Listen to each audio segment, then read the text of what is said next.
A young guy comes back to his house and finds his own body lying on the living room floor. Beside it, there's an envelope that says, "Look at me." At first, he's really shocked, but then he gets curious. Inside the envelope, Alex finds a USB stick, which he quickly uses on his computer. On the screen, he sees an image of himself.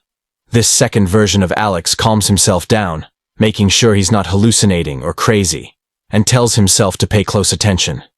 Everything began when some mysterious men in black suits visited Alex's home. A woman named Rebecca, who works for a private science company that works with the U.S. National Security Agency, offers Alex a really interesting deal. Before she tells him more, Alex has to agree to keep everything secret and sign some papers. Rebecca then pays him a lot of money. After signing, Alex hears about a secret American satellite that wasn't sent by the USA.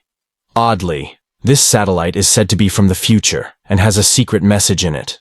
Alex is told that if he agrees to help, he will be made to sleep and taken to a lab for work. The company knows Alex needs money and has a house he got from his parents. To show she's serious, Rebecca puts a lot of money in Alex's bank account, which makes him agree to her plan. The next day, Alex is put into a car and given a shot that makes him fall asleep. When he wakes up, he's in a hidden, secret place. Rebecca takes him to a lab where the satellite is. Alex begins working on the satellite's puzzle. After 5 weeks, he still hasn't solved it. Rebecca tells Alex to take a break for a day, but he doesn't want to. Then, Alex has a dream where he sees a young woman solving the same puzzle. After the dream, his nose starts bleeding. Later, he finds the name of this woman written on his bed frame. After a while, Alex successfully figures out part of the code, which shows pictures of a mysterious machine. Rebecca tells him he's done and says he'll be taken back home. Back at home late at night, Alex feels sick, thinking it's because he's tired and stressed. But soon he gets worse and starts seeing things that aren't there. One day, 2 odd-looking guys show up at his door. They ask why he chose to work on decoding the code. Alex is confused because he just did it for the money. But these men keep asking him if he's worried about what his work could lead to, especially since the machine from his decoding could be a super powerful weapon. Alex starts to get a headache and tells the men to leave. They say thanks and go away. Alex feels better right away and goes to his computer. Just then, he gets a call from Rebecca reminding him about the secret-keeping agreement he signed. Alex gets upset, realizing that the Institute is keeping an eye on him. When he tries to use his computer again, all the lights in his house suddenly turn off. Alex steps outside and sees one of the men who had visited him, standing across the street. But strangely, the man starts to grow bigger right in front of Alex.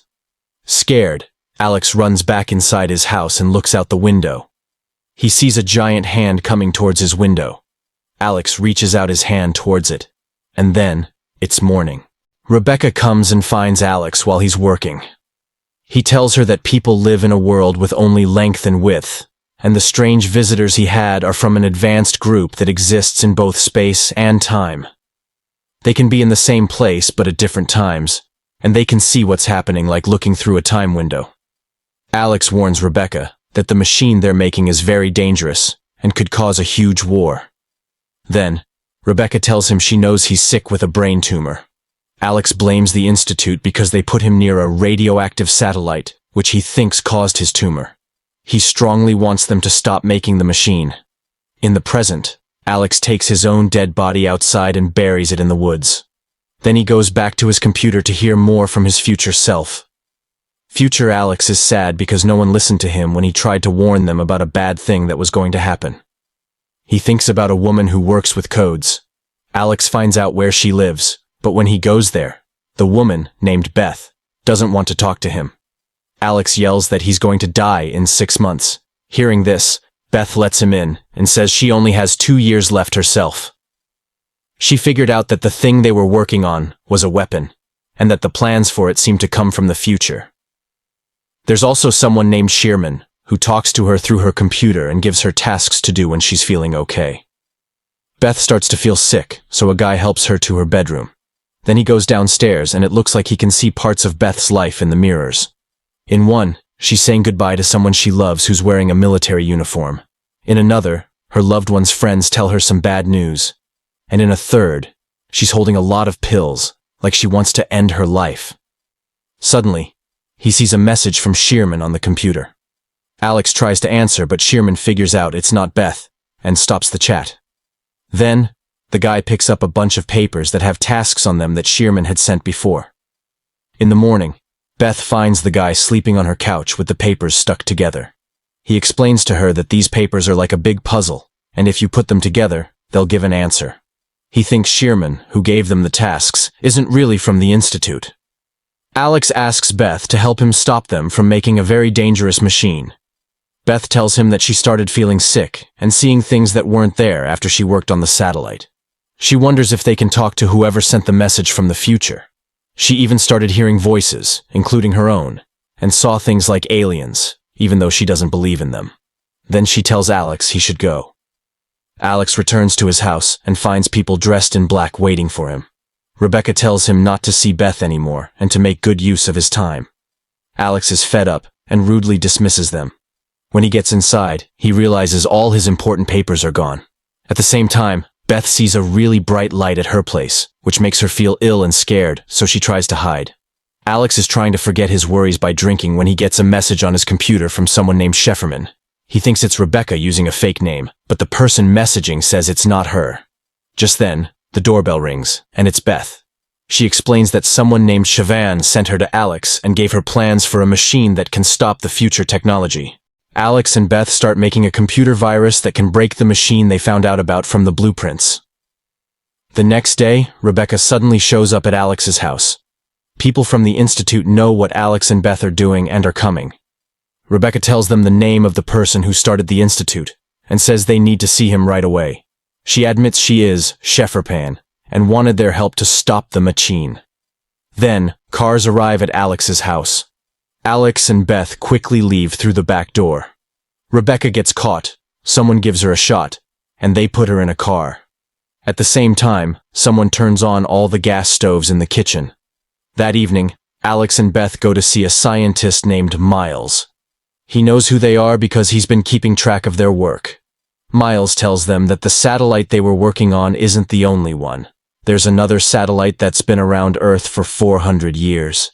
It seems like beings from the future sent it, waiting for humans to get advanced enough to understand their message.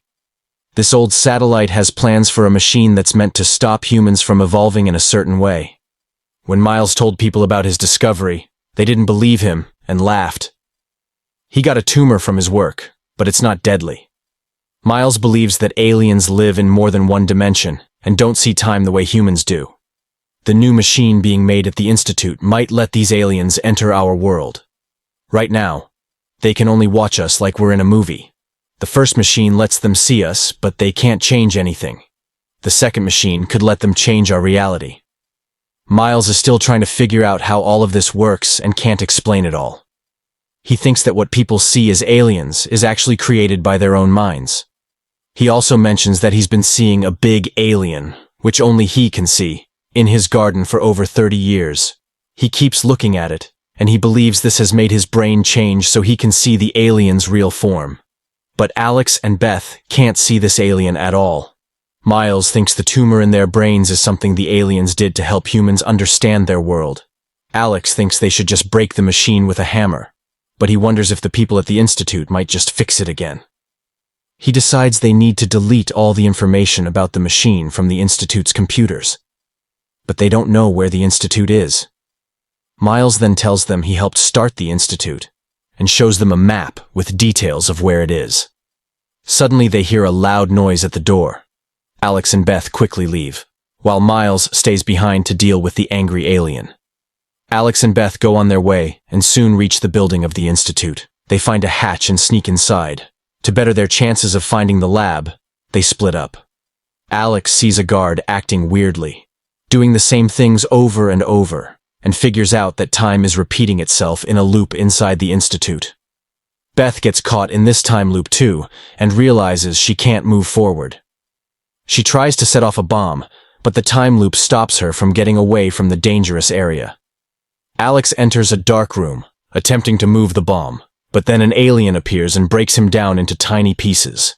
Just a minute later, Alex wakes up tied to a table with a creature that looks like a human sitting across from him.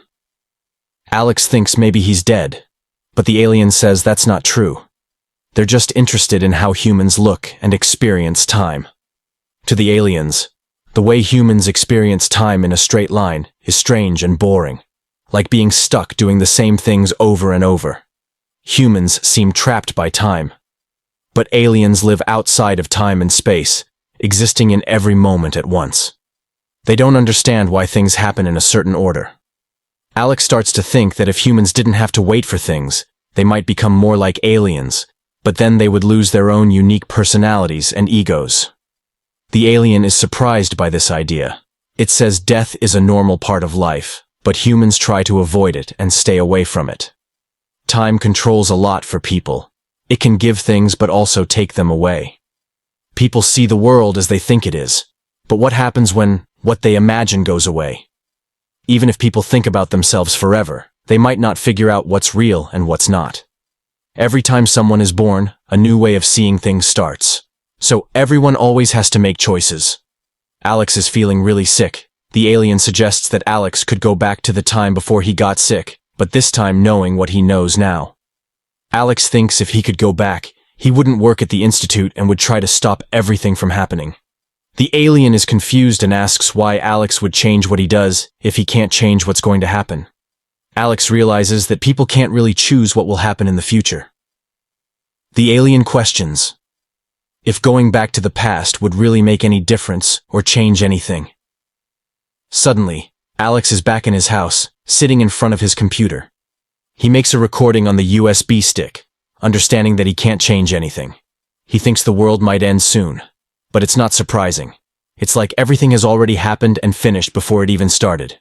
He puts the USB stick in an envelope and then collapses on the floor. The recording is about the past version of Alex warning Beth. He then goes to Beth's house. Meanwhile, the Alex from the future, in his final message, tells everyone to forget it all and just keep living. This is a really thought-provoking movie. It makes you wonder, what if time isn't real, and we're actually living in just one moment right now? Who told us that there's a past and a future? And do people really act without thinking about how what they do and think today can affect their future? Thanks for watching. Please like, share, and subscribe for more amazing content.